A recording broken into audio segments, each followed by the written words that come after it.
सुप्रभात बच्चों।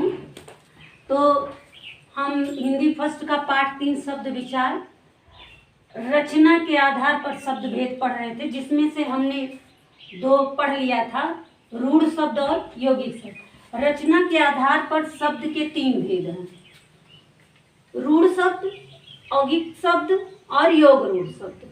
तो रूढ़ शब्द और यौगिक शब्द हम पढ़ चुके हैं, आज है योग रूढ़ शब्द। उसके बारे में हम आपको बताते हैं कि योग रूढ़ शब्द किसे कहते हैं। जो शब्द 2 या 2 से अधिक शब्दों की मेल से बनते हैं, जो शब्द 2 या 2 से अधिक शब्दों की मेल से बनते हैं, परंतु उनका प्रयोग किसी विशेष अर्थ में ही किया जाता है, उन्हें योग रूढ़ शब्द कहते हैं, विशेष अर्थ में। जैसे पंकज, कल मैंने आपको समझाया था इसे। पंकज, पंक धन जा। पंक मीन्स होता है कीचड़, पंक का मतलब है कीचड़, और जा का अर्थ यहाँ हम लगाएंगे जन्म से, यानी कीचड़ में जन्म लेने वाला, अर्थात कमल का फूल। कमल के फूल की पर्यायवाची है पंकज। पंक मीन्स कीचड़, जा मीन्स जन्म लेने वाला, अर्थात कमल का फूल। चारपाई, 4 पायों वाली, 4 पाई। पाई मीन्स होता है, जो बताया जाता है कि खड़ी पाई और पड़ी पाई, तो 4 पाई। और 4 संख्या में 4, और पाई मीन्स लकड़ी का पट्टा हो या 4 पाई हो, उसे हम 4 पाई के, 4 पायों वाली यानी कि खाट, उसका अर्थ निकलेगा खाट। तो यह विशेष अर्थ के लिए प्रयुक्त किया जाता है। तो हम इसको आपको बता रहे हैं, जो शब्द, इसका परिभाषा मैं इसकी लिख रही हूं, उसे आप अपनी कॉपी में लिखेंगे। योग रूढ़ शब्द की परिभाषा, इसकी तीसरे की परिभाषा है, देखिए। जो शब्द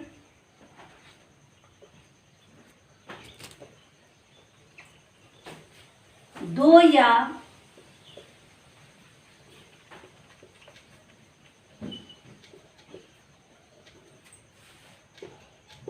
दो से अधिक शब्दों के मेल से बनते हैं,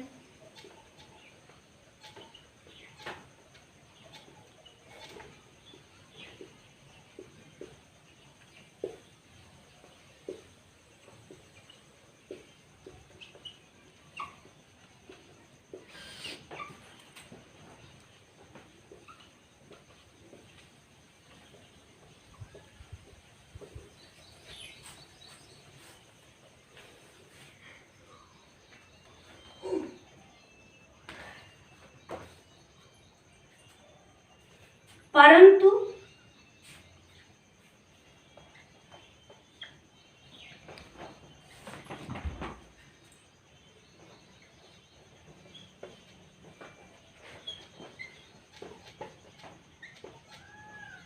उनका प्रयोग किसी विशेष अर्थ में ही किया जाता है।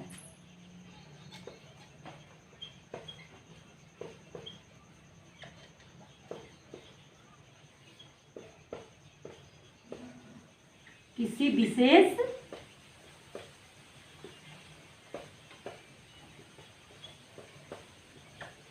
अर्थ में ही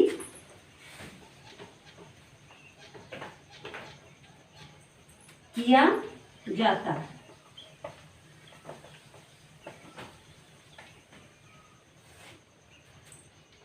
उन्हें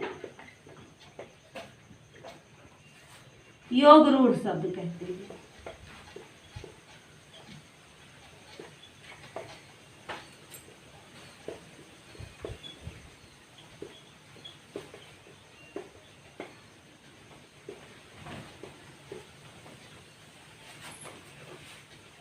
जैसे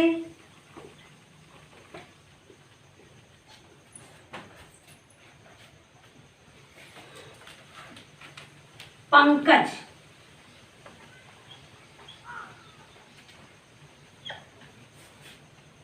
चारपाई,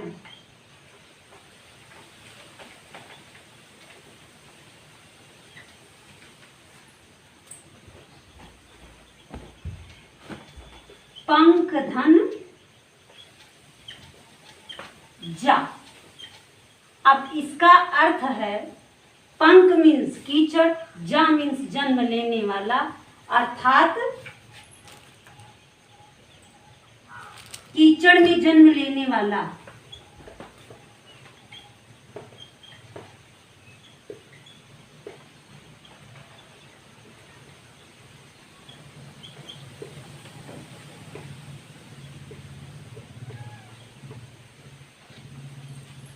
कीचड़ में जन्म लेने वाला कमल का फूल यानी कि पंकज।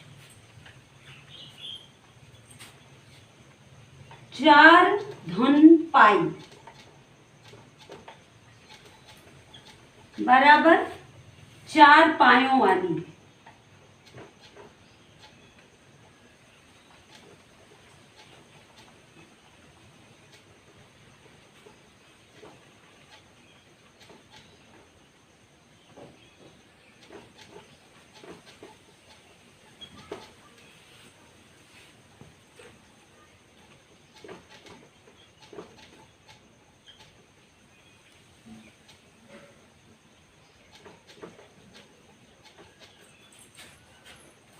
पंकज, पंक धन जा, कीचड़ में जन्म लेने वाला अर्थात कमल।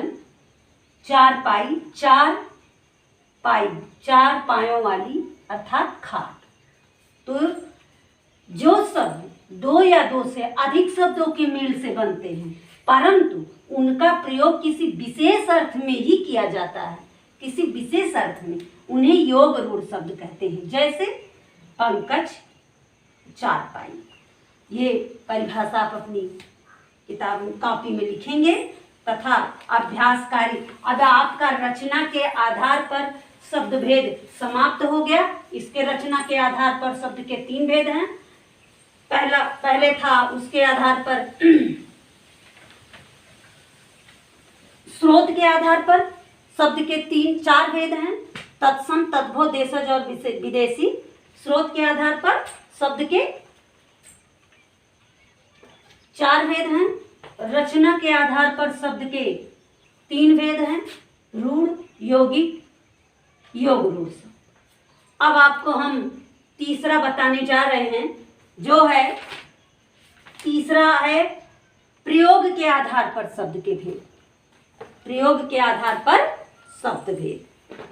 तो यह आप अपनी कॉपी में लिखेंगे। इसका आज पूरा हो गया। रचना के आधार पर तीनों की परिभाषा कॉपी में लिखेंगे तथा इसका अभ्यास कार्य जो है वो आप अपनी कॉपी में करेंगे।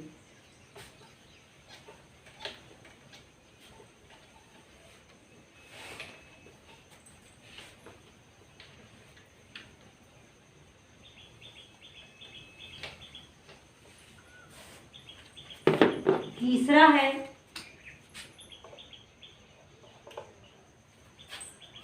प्रयोग के आधार पर शब्द।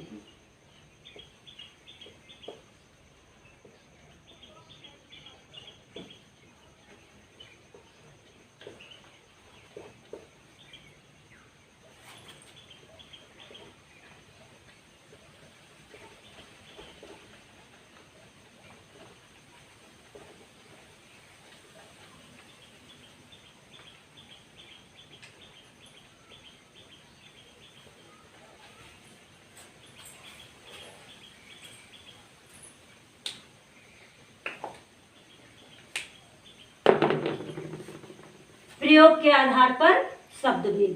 पहला आपका है स्रोत के आधार पर शब्द भेद, दूसरा है रचना या बनावट के आधार पर शब्द भेद और तीसरा है प्रयोग के आधार पर शब्द भेद।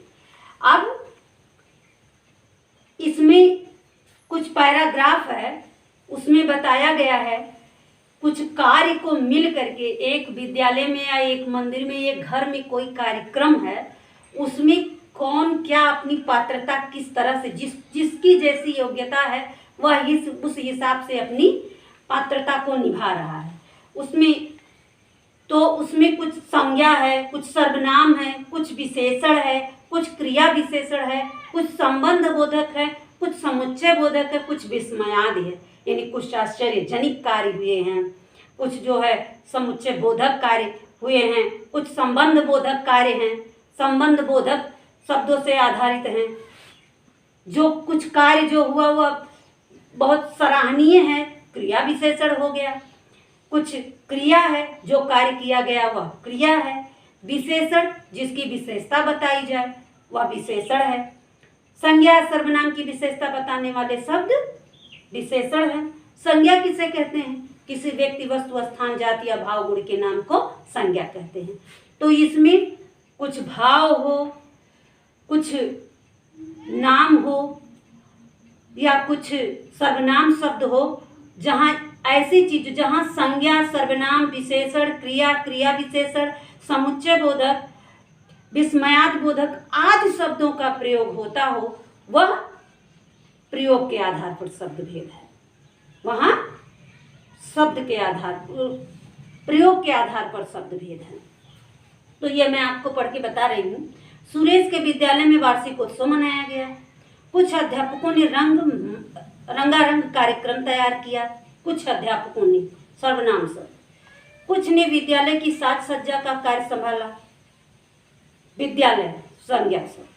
कुछ अध्यापकों ने अतिथिगण का स्वागत कार्य संभाला, कार्य क्रिया। और कुछ अध्यापकों ने चाय पानी का प्रबंध किया। इस प्रकार वार्षिक उत्सव सफलतापूर्वक संपन्न हुआ। सफलतापूर्वक विशेषण, जिस प्रकार वार्षिक उत्सव में सभी अध्यापकों ने अपनी योग्यता अनुसार विशेषण योगदान देकर उसे सफलता प्रदान की, उसी प्रकार एक वाक्य के निर्माण में अनेक शब्दों की आवश्यकता होती है। एक वाक्य के निर्माण में संज्ञा, सर्वनाम, क्रिया, विशेषण बहुत सारे शब्द आ जाते हैं, तो हमारा अभिष्ट अर्थ प्रस्तुत नहीं कर पाता। यदि वाक्य से होती है, प्रत्येक शब्द का वाक्य में एक निजी महत्व होता है। हर शब्द का, हर वाक्य में एक महत्व होता है। संज्ञा का, सर्वनाम का, क्रिया का, विशेषण का, सबका एक महत्व होता है। एक भी शब्द को यदि वाक्य से निकाल दें तो अर्थ का अनर्थ बन जाता है, अर्थ का अनर्थ बन जाता है, वह अर्थपूर्ण नहीं होता है। वाक्य निर्माण के लिए जिन जिन शब्दों की आवश्यकता पड़ सकती है उन्हें हम निम्नलिखित 8 वर्गों में रख सकते हैं, जो भी मैंने आपको बताया इसके प्रारंभ में ही। संज्ञा, सर्वनाम, क्रिया, संज्ञा, सर्वनाम, विशेषण, क्रिया, क्रिया विशेषण, संबंध बोधक, समुच्चय बोधक और विस्मयाद बोधक। इसके बारे में संपूर्ण रूप से जानकारी आपको आगे के पाठ में दी जाएगी। तो जहाँ इन शब्दों का प्रयुक्त हो, जिन वाक्यों में ऐसे शब्दों का प्रयोग किया जाए, वहाँ प्रयोग के आधार पर शब्द का भेद है। अब चौथा है आपका, इसके प्रयोग के आधार पर इसके कितने भेद हैं? 8। अभी मैंने आपको बताया, संज्ञा, सर्वनाम, विशेषण, क्रिया, क्रिया विशेषण, संबंध बोधक, समुच्चय बोधक और विस्मयादि बोधक। ये प्रयोग के आधार पर इसके भेद हैं। अब चौथा है आपका विकार के आधार पर शब्द भेद। विकार,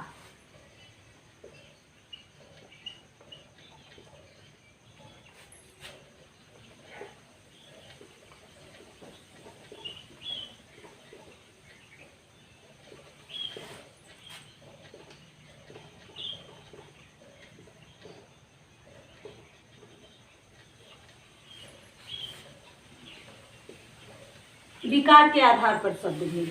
विकार के आधार पर